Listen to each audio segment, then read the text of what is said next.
जो सत्र में जिसमें हम लोग भागवतम का अध्ययन करते हैं उसमें सभी का स्वागत है। तो आज हम लोग अध्ययन कर रहे हैं श्रीमद् भागवतम के चौथे स्कंद के 25वें अध्याय का 39वां श्लोक,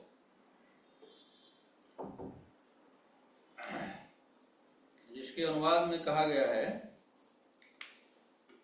सुंदरी ने आगे कहा, इस संसार में गृहस्थ जीवन में ही धर्म, अर्थ, काम तथा पुत्र पौत्र इत्यादि संततियां उत्पन्न करने का सारा सुख है। इसके पश्चात चाहे तो मोक्ष तथा भौतिक यश भी प्राप्त किया जा सकता है। गृहस्थ ही यज्ञ के फल का रस ग्रहण कर सकता है, जिससे उसे श्रेष्ठ लोकों की प्राप्ति होती है। योगियों यतियों के लिए यह भौतिक सुख अज्ञात जैसा है, वे ऐसे सुख की कल्पना भी नहीं कर सकते। तो जैसा कि हम लोग अध्ययन करते आ रहे हैं कि इस अध्याय का जो शीर्षक है राजा पुरंजन के गुणों का वर्णन। तो राजा पुरंजन एक रूपक है, एक प्रतीकात्मक कैरेक्टर है, यानी हम लोग जो है जीवात्मा, पुरंजन हम जीवात्माओं को ही यहाँ पे कहा गया है। और यहाँ जो हम लोग सुंदरी या स्त्री का कैरेक्टर देख रहे हैं वो हमारी बुद्धि ही है। तो इस प्रस्तुत श्लोक में कहा गया है गृहस्थ आश्रम के बारे में। जैसा हम लोग जानते हैं कि 4 आश्रम होते हैं, ब्रह्मचर्य आश्रम, गृहस्थ आश्रम, वानप्रस्थ आश्रम और संन्यास आश्रम।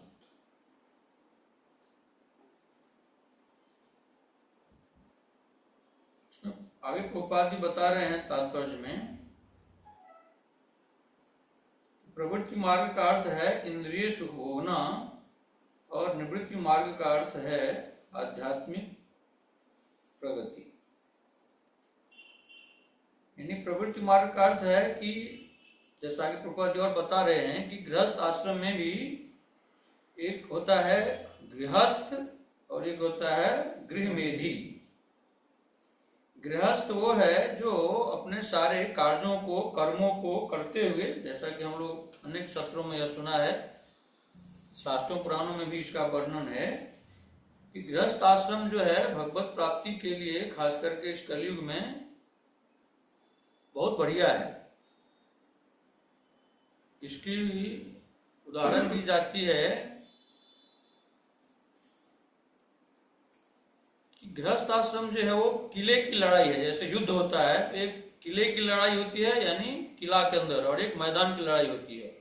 तो किला के अंदर यानी फोर्ट के अंदर जो लड़ाई होती है वो सुरक्षित होती है, लेकिन मैदान की जो लड़ाई होती है वो बहुत कठिन होता है। तो ऐसे गृहस्थ आश्रम जो है वो किले की लड़ाई है, लेकिन जो संन्यास आश्रम है वो मैदान की लड़ाई है, बहुत कठिन है।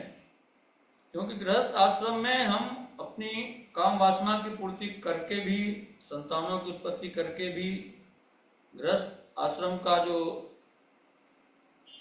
भौतिक सुख है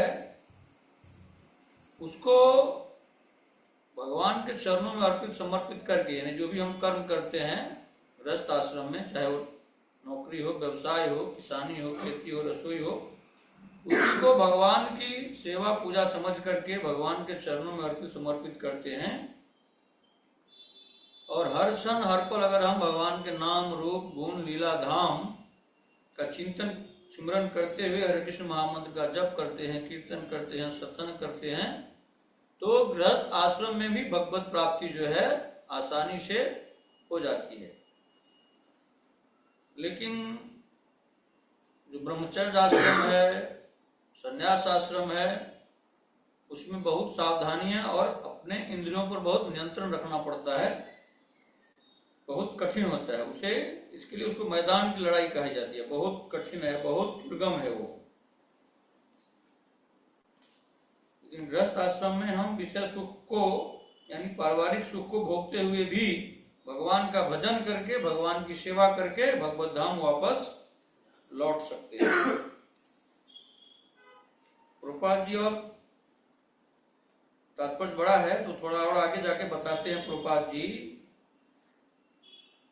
श्रीमद् भागवतम का एक श्लोक कोट करके वो बताते हैं। उन्होंने एक श्लोक कोट किया है श्रीमद् भागवतम का 7वें स्कंद के 9वें अध्याय का 45वां श्लोक। यन मैथुनादि गृहमेधि सुखम ही तुच्छम। जो गृहस्थ प्रवृत्ति मार्ग में अत्यधिक अनुरक्त रहता है वह गृहस्थ नहीं वरन गृहमेधि कहलाता है। यही प्रभुपाद जी कह रहे हैं कि जो गृहस्थ धर्म का शास्त्रों के अनुसार पालन करता है, यानी अपने परिवार के परिजनों की, पुत्रों की, पत्नियों की, भाइयों की जो है वो सेवा समझ करके कि ये भी भगवान के संतान हैं, इन्हें हमारे सम्मुख प्रस्तुत किया गया है कि सेवा करके इनके प्रति जो भी हमारा कर्तव्य है, दायित्व है, उसका निर्वहन करें, सेवा समझ करके, उसमें भगवत भाव समझ करके, अनासक्त भाव से, निष्काम भाव से उनकी सेवा करें और भगवान का भजन करते हुए, भगवान के नाम रूप गुण लीला धाम का चिंतन सुमरन करते हुए, संत वैष्णवों भक्तों के संग में रह करके भगवान की भक्ति, भगवान से प्रेम करके, हरे कृष्ण महामंत्र का जप कीर्तन करके हम गोलोक वृंदावन धाम वापस जा सकते हैं। अनेक भक्त, अनेक वैष्णव इस कलयुग में भी इसी गृहस्थ आश्रम में रह करके भगवत प्राप्ति की है। ये शास्त्रों में वर्णन किया हुआ है, जिसको हम लोगों ने अध्ययन भी किया है और आचार्यों से, अनेक वक्ताओं से हम लोगों ने सुना भी है। लेकिन एक है गृहमेधी, यानी जो गृहस्थ आश्रम में सिर्फ अपनी इंद्रिय तृप्ति के लिए, विषय भोग के लिए, सांसारिक वासनाओं की पूर्ति के लिए जो गृहस्थ आश्रम का दुरुपयोग करता है उसको गृहमेधी कहा जाता है और उसको फिर बार बार जन्म मरण के चक्कर में उनको फंसना पड़ता है। यही प्रभुपाद जी इस तात्पर्य में यही क्लियर कर रहे हैं, स्पष्ट कर रहे हैं कि एक गृहस्थ आश्रम में रहने वाला जो है, जो शास्त्र के अनुसार गृहस्थ आश्रम का पालन करता है, और एक जो गृहमेधी है उसके बारे में विस्तार से बताया उन्होंने। यद्यपि गृहस्थ इंद्रिय तृप्ति की इच्छा रखता है किंतु वह वैदिक आदेशों के अनुसार चलता है। जैसा कि हम लोगों ने चर्चा किया कि गृहस्थ इंद्रिय तृप्ति की इच्छा करता है, वह संतान उत्पन्न करता है, संसारिक संसाधन का उपार्जन करता है, अर्थ उपार्जन करता है अपने परिवार के पालन के लिए, गृहस्थ आश्रम के दायित्व का निर्वहन करने के लिए, लेकिन वह वैदिक आदेशों के अनुसार चलता है, वह शास्त्र के आदेशों के अनुसार चलता है। किंतु गृहमेधी केवल इंद्रिय तृप्ति में रुचि रखता है, उसे वैदिक आदेशों से कोई प्रयोजन नहीं रहता। प्रभुपाद जी यही कहते हैं, जो गृहमेधी होता है वह केवल उदर पूर्ति के लिए, जिह्वा तृप्ति के लिए, अपने विषय भोग के लिए, विषय वासना की तृप्ति के लिए, सांसारिक भोग विलास के लिए ही गृहस्थ आश्रम का दुरुपयोग करता है। नतीजा क्या होता है? वह 84 लाख योनियों में भटकता रहता है। गृहमेधी विषयी जीवन का समर्थक होता है, वह अपने लड़के बच्चों को भी विषय में प्रवृत्त होने देता है और अंत में सभी प्रकार के यश से वंचित रहता है। जैसा कि हम लोग इस संसार में, भौतिक संसार में देखते हैं, अनुभव करते हैं कि जो गृहमेधी होता है वो सिर्फ सांसारिक संसाधन को अर्थ उपार्जन करता है अपने इंद्रिय तृप्ति के लिए, अपने परिवारजनों के लिए। उसको ये भान ही नहीं रहता है कि हमें एक न एक दिन यह शरीर छोड़ करके, ये सारा संसाधन संपत्ति, जितने भी धन दौलत हैं, पुत्र पुत्री हैं, परिजन हैं, सबको एक न एक दिन छोड़ के यहाँ से जाना है। और वो क्षण कभी भी आ सकता है। ऐसा नहीं है कि वो 20 साल के बाद आएगा, 50 साल के बाद आएगा, 80 साल के बाद आएगा, ऐसा कोई निश्चित नहीं है। हम लोगों ने भागवत में अध्ययन किया है कि परीक्षित जी महाराज को 7 दिन में मरने का शाप लगा था, तो उनके लिए ये निश्चित था कि 6 दिन में तो उनकी मृत्यु नहीं होगी, 7वें दिन के बाद ही उनकी मृत्यु होगी। लेकिन हम लोग इतने अल्पजीवी हैं कि 7 दिन क्या 7 मिनट का भी भरोसा नहीं है। ये शरीर इतना क्षणभंगुर है कि हम यहाँ पर कुर्सी पर बैठे बैठे यहाँ से लुढ़क सकते हैं और हमारा हरिबोल हो सकता है। हम लोग देखते हैं न्यूज में, समाचार में, कोई जिम में जिम करता रहता है, जिम करते करते हरिबोल हो जाता है। कोई स्टेज पर नृत्य कर रहा है, रंगमंच पे नृत्य करते करते वो उसका हरिबोल हो जाता है, दिल फेल हो जाता है।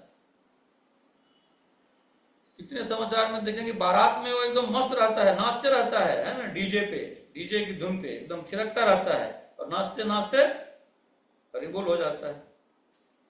उस शरीर का कोई भरोसा नहीं है कि किस क्षण किस पल ये छूटेगा कोई भरोसा नहीं है।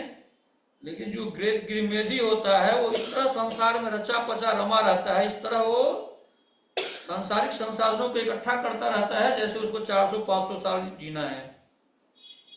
भरोसा एक घड़ी की नहीं है और इकट्ठा कर रहा है 500 साल के लिए। तो प्रभुपाद जी यही बता रहे हैं कि एक गृहमेधी यही करता है। लेकिन जो सच्चा गृहस्थ है, जो शास्त्र के अनुसार चलता है, उसको हर क्षण हर पल दो चीज याद रख जाता है, एक मौत और दूसरा भगवान। ये दो चीजें हमेशा याद रखनी चाहिए। 24 घंटे हर क्षण हर पल आप संसार में रहिए, संसार का हर कार्य करिए। और खासकर गृहस्थ आश्रम में है तो आपको नौकरी करना पड़ेगा, व्यवसाय करना पड़ेगा। किसान है तो खेती करनी पड़ेगी। हाउसवाइफ है माता जी लोग जो हैं उनको रसोई घर में रसोई बनानी पड़ेगी। गृहस्थ आश्रम में है तो सब कुछ कर सकते हैं, करना चाहिए। लेकिन हर क्षण हर पल हमारे जेहन में, हमारे दिमाग में घूमता रहना चाहिए कि ये शरीर छोड़ के जाना है, ये संसार को छोड़ के जाना है। यह सब कुछ जो दिखाई दे रहा है हमारे पास, जो धन है, दौलत है, दुकान है, मकान है, फैक्ट्री है, गाड़ी है, बंगले हैं, नौकर है, चाकर है, सबको छोड़ के जाना है। मौत को ध्रुव सत्य कहा गया है। यानी बाकी सब कुछ झूठा हो सकता है लेकिन मृत्यु कभी भी झूठा नहीं हो सकता है। कोई बच्चा जिस क्षण पैदा होता है उसकी मृत्यु उसी समय निश्चित हो जाती है। कोई संसार में आता है तो वह क्या बनेगा? डॉक्टर बनेगा, इंजीनियर बनेगा, कलेक्टर बनेगा, मंत्री बनेगा, सांसद बनेगा, विधायक बनेगा, इसका कोई निश्चित नहीं है, इसकी कोई गारंटी नहीं है। उसका माता पिता ये भविष्यवाणी नहीं कर सकता है कि ये बच्चा ये बनेगा या इसको हम ये बना देंगे, उसकी सामर्थ्य नहीं है। लेकिन जो संसार में आया है वो एक न एक दिन मरेगा, ये ध्रुव सत्य है। इसके लिए हर क्षण हर पर मृत्यु को और भगवान को याद रखना चाहिए। इसके लिए इस्कॉन का एक सूत्र है, always remember Krishna, never forget Krishna.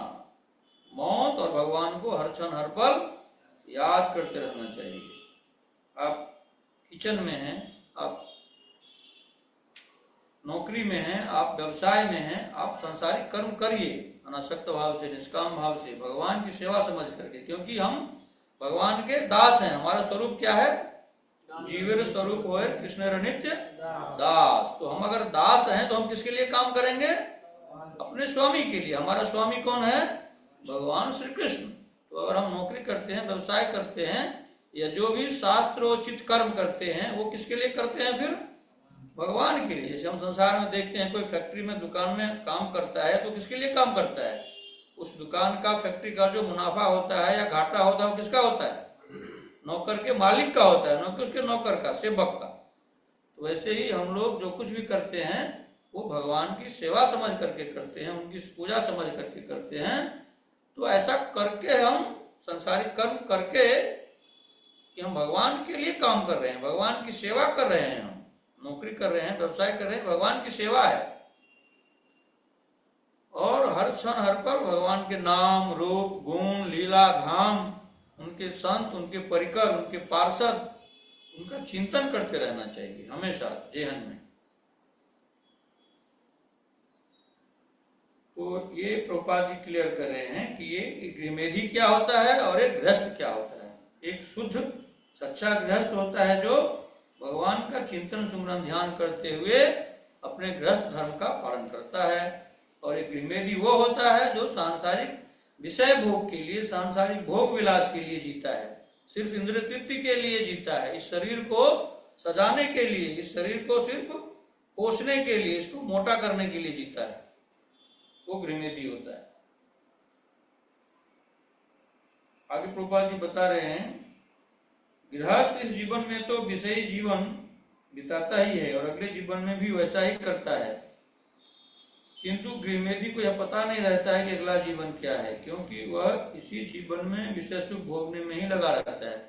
ये प्रभुपाद जी बता रहे हैं कि जो एक सच्चा गृहस्थ होता है उसको ये पता होता है कि मनुष्य जन्म का लक्ष्य क्या है। मनुष्य जीवन का लक्ष्य क्या है?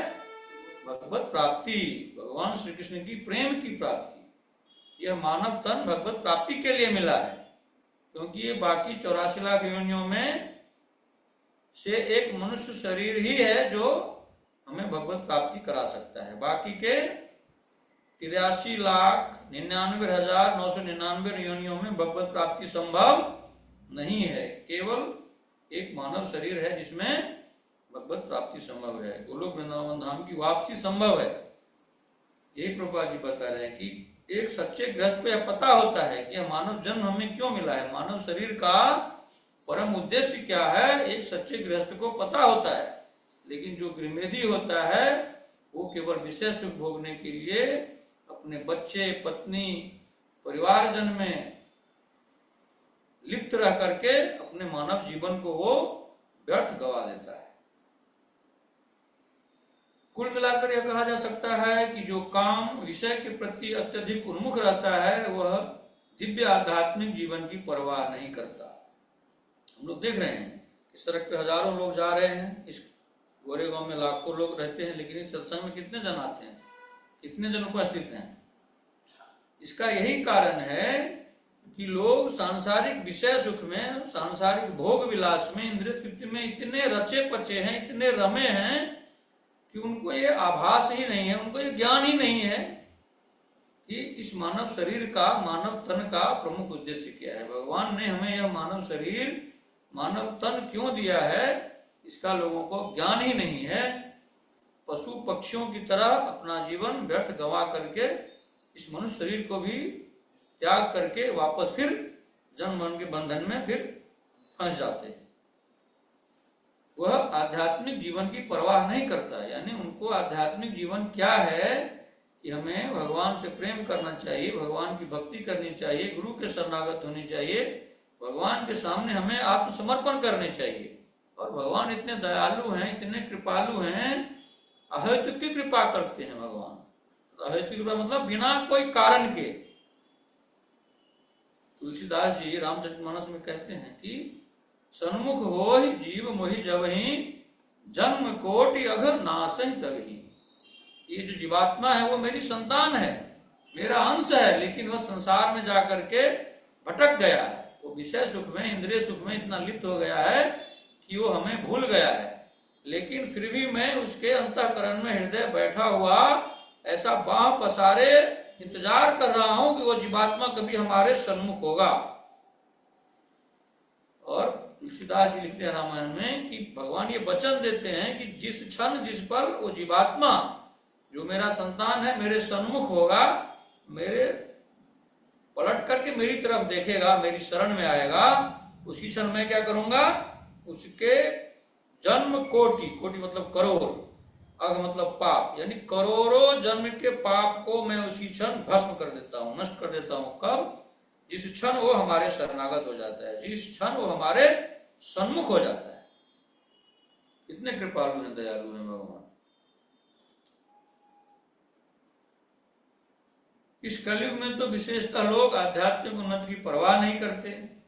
खूब खाओ पियो, ऐश करो, मौज करो, है ना, विषय सुख भोगो, और ये मनुष्य शरीर त्याग करके फिर मर जाओ, बाद में फिर कुत्ते बिल्ली गधे के शरीर में फिर आ जाओ।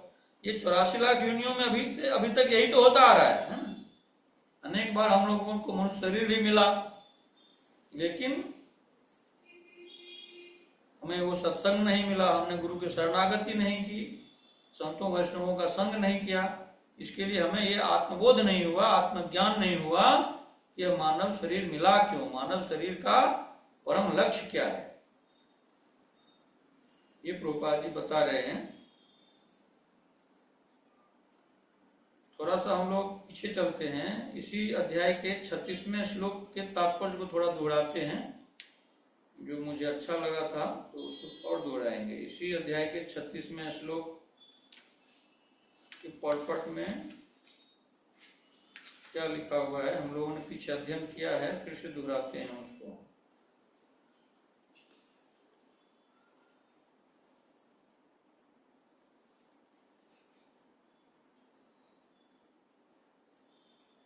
प्रभुपाद तात्पर्य बता रहे हैं उस तात्पर्य में कि जीव इस जगत में इंद्रिय तृप्ति के लिए आता है और उसकी बुद्धि जो स्त्री स्वरूपा है उसे सही मार्ग बताती है, जिससे वह अपनी इच्छाओं को जी भरकर पूरा कर सकता है।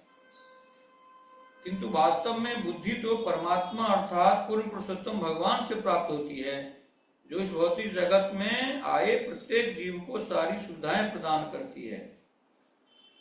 वो भगवत गीता का एक श्लोक कोट करते हैं प्रभुपाद जी, दूसरे अध्याय के 41वां श्लोक, व्यवसायात्मिका बुद्धिरेकेह कुरुनंदन बहुशाखा ही अनंताश्च बुद्धियो व्यवसायिनाम। इस अध्यात्म पथ के अनुगामी अपने उद्देश्य में दृढ़ संकल्प रहते हैं और उनका लक्ष्य एक ही होता है, किंतु हे गुरुनंदन, जो दृढ़ संकल्प नहीं है उनकी बुद्धि अनेक शाखाओं में विभक्त होती है। तो ये जो अध्याय है राजा पुरंजन, ये जीवात्मा को प्रदर्शित किया गया है इस कैरेक्टर के रूप में। राजा पुरंजन जीवात्मा है और ये जो बुद्धि है वो स्त्री है, मतलब बुद्धि इसलिए स्त्रीलिंग है कि बुद्धि, हमारी बुद्धि मारी गई, हमारी बुद्धि भ्रमित हो गई है, यानी बुद्धि जो है वो स्त्रीलिंग है। तो हमारी बुद्धि में ये दृढ़ निश्चय होना चाहिए, क्योंकि मन जो है, मन ही, हम लोगों ने गीता में कितने बहुत सारे श्लोक हैं कि मन ही है जो मनुष्य का शत्रु भी है और मनुष्य का मित्र भी है। अगर हमने अपने मन को वश में कर लिया, अगर हमने मन को मना लिया कि रे मन, तुमने अनंत जन्मों में यही विषय सुख भोगा है, अनेक जन्मों में जिह्वा तृप्ति की बात हो तो हम जब हाथी के शरीर में गए तो कुंटल कुंटल अनाज खा जाते थे, है ना, जीवा तृप्ति जब किए। जननेन्द्रिय तृप्ति के लिए जब सुअर के योनि में गए तो हमने 12-12 बच्चे एक साथ पैदा किए, है ना। खाने के मामले में जीवा तृप्ति के लिए, उदर तृप्ति के लिए हाथी बने तो कुंटल कुंटल अनाज खा जाते थे। सोने की जब बात आती है तो कुत्ता कितना सोता है, वो हमेशा सोता ही रहता है, लेकिन सबसे पतला नींद उसी का होता है। थोड़ी सी आवाज होती है तो वो फटाक करके जग जाता है। तो चाहे जितने भी इंद्रिय सुख हैं, विषय सुख हैं, हमने बाकी शरीरों में खूब भोगा है, लेकिन हमें तृप्ति नहीं हुई, क्योंकि इंद्रिय सुख भोगने से कभी भी तृप्ति नहीं होती है। जैसे आग में घी डालने से कभी आग बुझती है, वैसे ही अगर हम चाहेंगे कि इंद्रियों सुख भोगने से, इंद्रिय तृप्ति करने से, विषय सुख भोगने से, सांसारिक भोग विलास कर लेने से हम संतुष्ट हो जाएंगे, हम सुखी हो जाएंगे, तो यह क्या है? सबसे बड़ी अज्ञानता है, सबसे बड़ी मूर्खता है।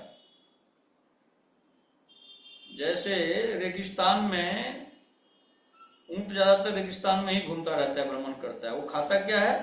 वो कांटेदार वृक्ष को, झाड़ को खाता है, कैक्टस भी बोलते हैं उसको। और वो कांटेदार झाड़ को, वृक्ष को जब वो ऊंट खाता है तो उस कांट से उसके जबड़े जो हैं इतना कट जाते हैं, छिल जाते हैं कि उससे खून निकलता है, और उसी खून को चूस करके वो सुखी होता रहता है, आनंद होता रहता है कि अरे बहुत स्वाद आ रहा है, बहुत आनंद मिल रहा है। यही हाल सांसारिक विषयी जीव का होता है। सांसारिक भोग विलास करके, इंद्रिय तृप्ति करके वह सुखी महसूस करता रहता है, हम तो बड़े सुखी हो गए, हम तो बड़े आनंदित हो गए। लेकिन भगवान ने इस संसार में स्टैंप लगा दिया है, दुखालयम और शाश्वतम। जहाँ पे दुख ही है, दुख पर भरा पड़ा है, और ये अशाश्वतम है, नश्वर है, कभी भी नष्ट हो सकता है। हम इस चमड़े की आंख से जो कुछ भी देखते हैं, सब कुछ धीरे धीरे बदल रहा है, सब कुछ परिवर्तन हो रहा है, और धीरे धीरे वो नाश की तरफ जा रहा है। लेकिन इसका ज्ञान होता नहीं है, क्योंकि हम लोग इतने रचे पहुंचे होते हैं।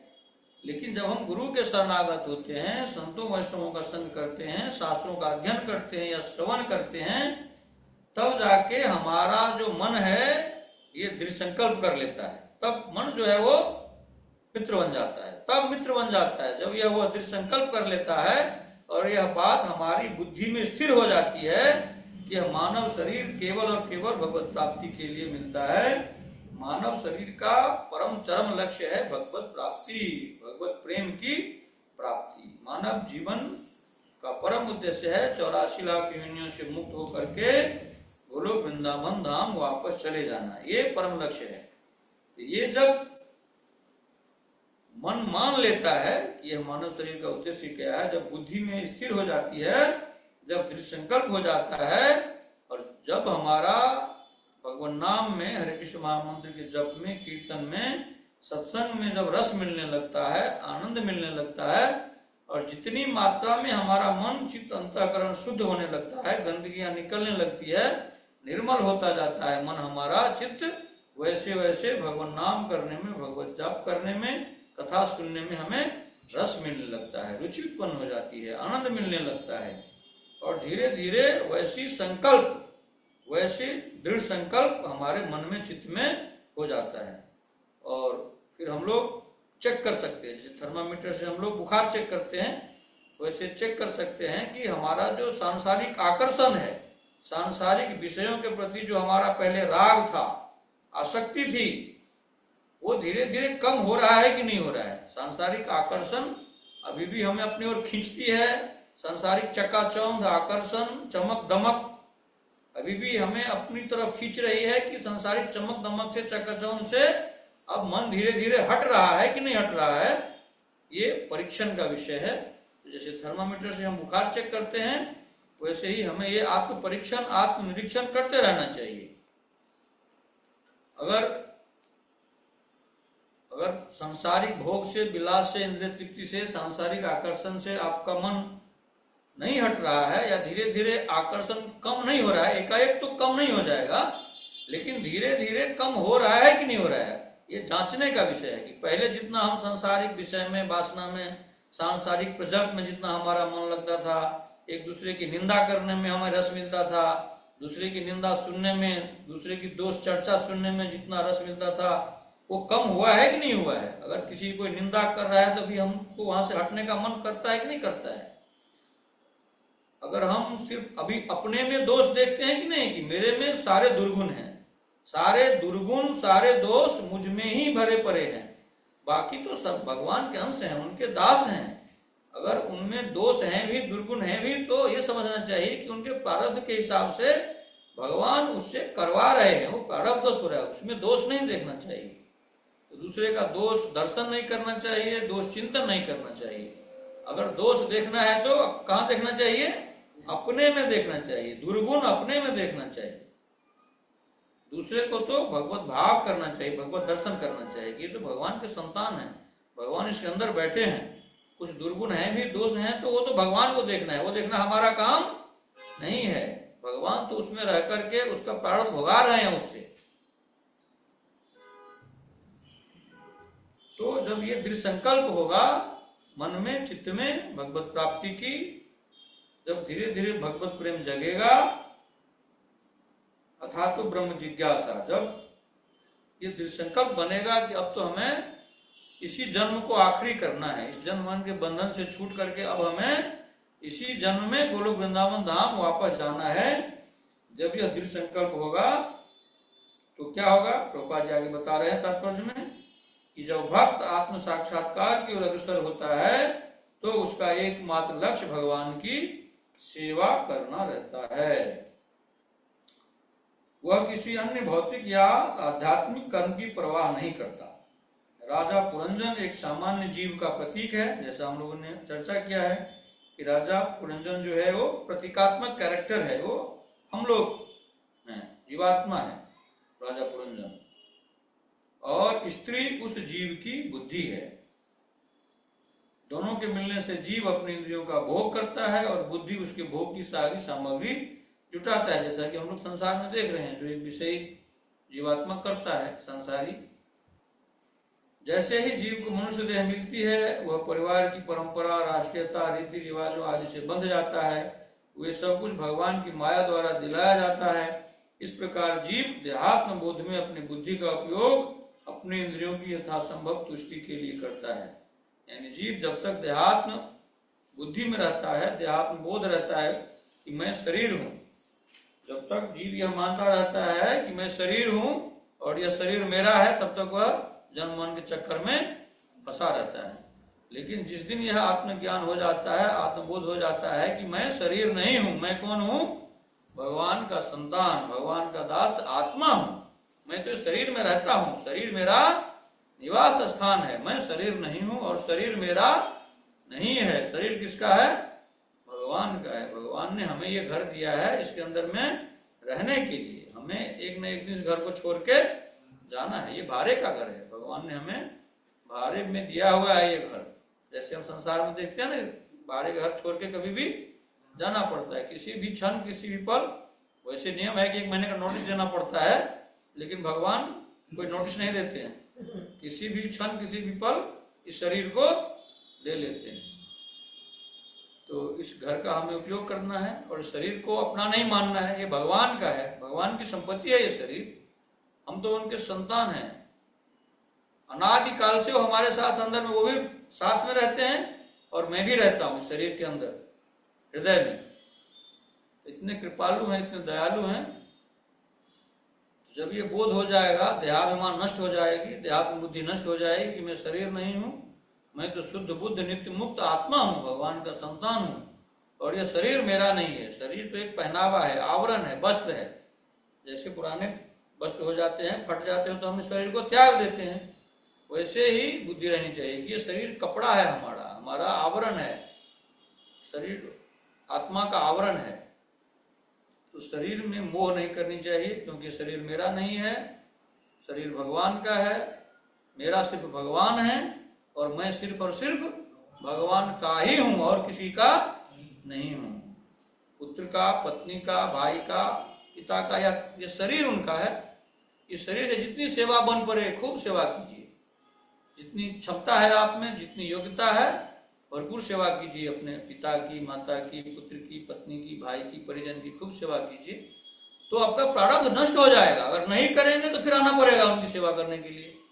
तो पूरी सेवा करके अपने प्रारब्ध को खत्म करिए और जो मानव जीवन का परम लक्ष्य है भगवत प्राप्ति, उसको पूरा करिए इसी मानव जन्म में। तो इसी भावना के साथ हम आज के सत्र को विराम देते हैं। किसी का कोई प्रश्न हो, जिज्ञासा हो, कोई कमेंट हो तो करिए। हरे कृष्णा माता जी। जूम पे। हाँ माता जी। Last line